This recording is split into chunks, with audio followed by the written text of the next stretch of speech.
এখানে আরও একটি প্রশ্ন দেওয়া হয়েছে যে 6 নম্বর প্রশ্নটি, একটি পণ্য 8% ক্ষতিতে বিক্রয় করা হলো যদি পণ্যটি 400 টাকা বেশি মূল্যে বিক্রয় করা হতো তবে 8% লাভ হতো, পণ্যটির ক্রয় মূল্য কত? ওকে, তাহলে একটা পণ্য 8% ক্ষতিতে যদি বিক্রয় করা হয় তাহলে অবশ্যই এটার পণ্যটি কী রয়েছে, অবশ্যই এখানে ক্ষতি হয়েছে এবং এখানে 8% লাভ করতে চাইলে অবশ্যই বিক্রয় মূল্যটা কী হবে, বেশি হবে। কিন্তু পণ্যটি আমরা ক্রয় মূল্য জানি না, সেই পণ্যটি কী করব, ক্রয় মূল্য বের করব।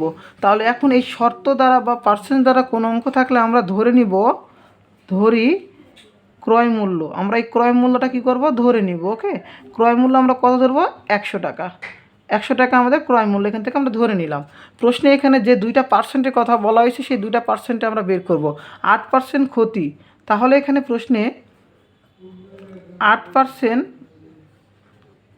ক্ষতিতে, তাহলে 8% ক্ষতিতে বিক্রয় মূল্য কত হবে, 8% ক্ষতিতে বিক্রয় মূল্য কত হবে, 100 থেকে কী করব আমরা 8 বাদ দিব, তাহলে হবে কত, 92। কত হবে তাহলে, 92। এই ছিল আমাদের 8% ক্ষতির বিক্রয় মূল্য। এবং আরেকটা প্রশ্ন বলা হয়েছে যে 8% লাভের কথা, আমরা দুটো একসাথে বের করে নিব। ওকে, 8% লাভে বিক্রয় মূল্য, 8% লাভে বিক্রয় মূল্য, তাহলে কী হবে, 100 যোগ 8, 108 টাকা। তাহলে আমরা কত পাইলাম, 92 টাকা পাইলাম আর একটা 108 টাকা পাইলাম। এটা ক্ষতি, এটা লাভ। তাহলে এখানে বিক্রয় মূল্যের একটা পার্থক্য হয়েছে। এই বিক্রয় মূল্য যেটা পার্থক্য হয়েছে এটা বের করার মেন কারণ হলো এখানে বেশি মূল্যে বিক্রয় করা হয়েছে, অর্থাৎ এটাই হলো মেন কারণ। তাহলে এখানে বিক্রয় মূল্যের পার্থক্য কত, বিক্রয় মূল্যের পার্থক্য, আমরা বড় বিক্রয় মূল্য থেকে 108 থেকে ছোট বিক্রয় মূল্যটা কী করো, বাদ দিব। তাহলে বাদ দিলে কত হবে, 8 থেকে 2 বাদ দিলে 6, এখানে 10 আছে, এখানে 9, তাহলে কত হবে, 1। তাহলে কত টাকা হলো পার্থক্য, 16 টাকা। ওকে, তাহলে বিক্রয় মূল্য পার্থক্য কত হলো, 16 টাকা। আর এই বিক্রয় মূল্যের পার্থক্য যেটা আমরা 16 টাকা পাইলাম সেটা কার উপর পাইলাম, ক্রয় মূল্যের, অর্থাৎ 100 টাকার উপর। তাহলে আমরা কী লিখবো এখানে, বিক্রয় মূল্য বেশি, অর্থাৎ বিক্রয় মূল্য বেশি বা 16 টাকা বেশি যেটা লিখি না কেন, তাহলে আমরা এখানে লিখবো বিক্রয় মূল্য 16 টাকা বেশি হলে সেটা ক্রয় মূল্য কত ছিল, প্রশ্নে ক্রয় মূল্য ছিল 100 টাকা। আমরা এই অঙ্কটা শর্টকাট বানিয়ে দিব, জাস্ট তাকে রিটেনের জন্য লিখিত ভালো করে শিখবো, তারপর শর্টকাট শিখবো। এরপর বিক্রয় মূল্য 1 টাকা বেশি হলে ক্রয় মূল্য কী হবে, 100 ভাগ 16 টাকা।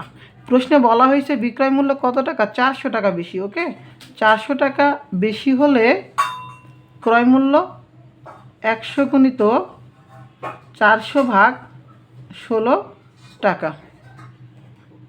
এখানে তাহলে আমরা কি করতে পারবো, কাটাকাটি বা লঘিষ্ঠকরণ করতে পারবো। যদি আমরা এইভাবে লঘিষ্ঠকরণ করি, 8 2 দ্বারা করলে এটাকে 50 হয়, এটা 8 হয়, এটাকে 8 দ্বারা করলে 8 একে 8, 5 8 40, আর এখানে একটা 0 হয়। অর্থাৎ 50 দিয়ে যদি আমরা 8কে ভাগ 400কে ভাগ করি তাহলে আমরা 8 পাবো। সেই জন্য 8 একে 8 করলাম, এটা 50 করলাম। ওকে, 50 50 তাহলে গুণ করলে কত হবে, 5 5 25 আর 2টা 0, 2500 টাকা।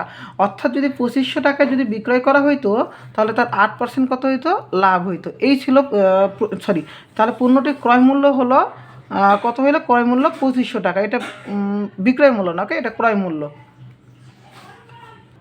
এই প্রশ্নটির যদি আমরা শর্টকাট বের করতে চাই, ভালো করে মনে রাখবো, এখানে এতটুকুর মধ্যে সমাধানটা হয়ে যাবে। ওকে, শুধু আমরা এই যে পার্সেন্ট দুটো থাকবে সেই পার্সেন্ট দুটাকে আমরা নিচে যোগ করব। কি করব, যোগ করব।